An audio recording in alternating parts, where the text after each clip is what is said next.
Doctor Narendra Dabholkar हत्या प्रकरणाचा 11 वर्षांनी निकाल। हिंदुत्ववादी संघटनांच्या सदस्यांवरती हत्येचा आरोप। पुणे सीबीआय न्यायालयाच्या निर्णयाकडे देशाचं लक्ष।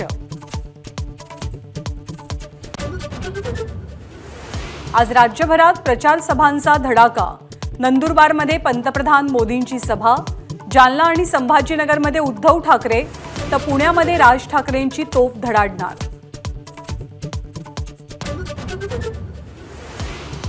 भाजपा आणि शरद पवारांच्या राष्ट्रवादीसाठी अहमदनगरची जागा बनली प्रतिष्ठेचा विषय।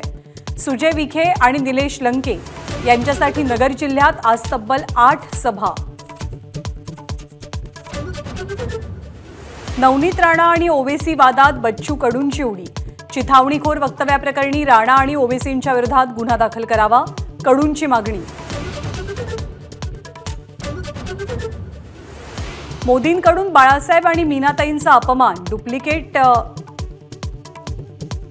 डुप्लिकेट संतांबाबत केलेल्या वक्तव्यावरून राऊतांचा हल्लाबोल।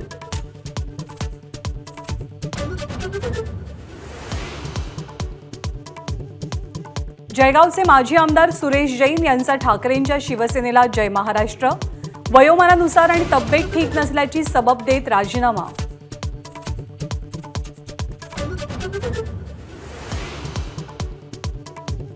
इंडिया आघाडीचं शिष्टमंडळ आज केंद्रीय निवडणूक आयुक्तांना भेटणार।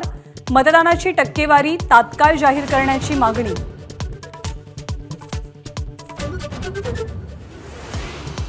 भाजप जिंकल्यास मुस्लिम आरक्षण संपवून एससी, एसटी आणि ओबीसींचं आरक्षण वाढवू। तेलंगणातल्या सभेत अमित शहांचं मोठं विधान। सॅम पित्रोदा यांच्यानंतर मणिशंकर अय्यर यांच्या वक्तव्यामुळे काँग्रेसची अडचण।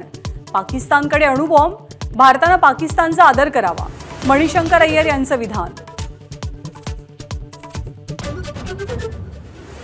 नांदेडच्या शिवाजीनगरमध्ये आयकर खात्याची छापेमारी।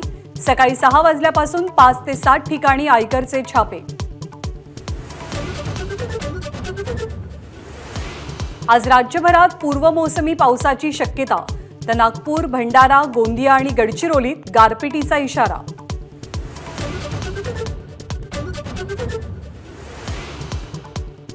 साताऱ्यामधल्या ढेबेवाडीमध्ये रक्षा विसर्जनासाठी गेलेल्या नागरिकांवर मधमाशांचा हल्ला। 70 जण जखमी। आठवड्याभरातली मधमाशांच्या हल्ल्याची 4थी घटना। आज अक्षय तृतीयेच्या मुहूर्तावरती सोन्याला झळाळी। सोन्याचा भाव 73,000 रुपयांवर, तर पुण्यामध्ये दगडूशेठ गणपतीला 11,000 आंब्यांचा महानैवेद्य।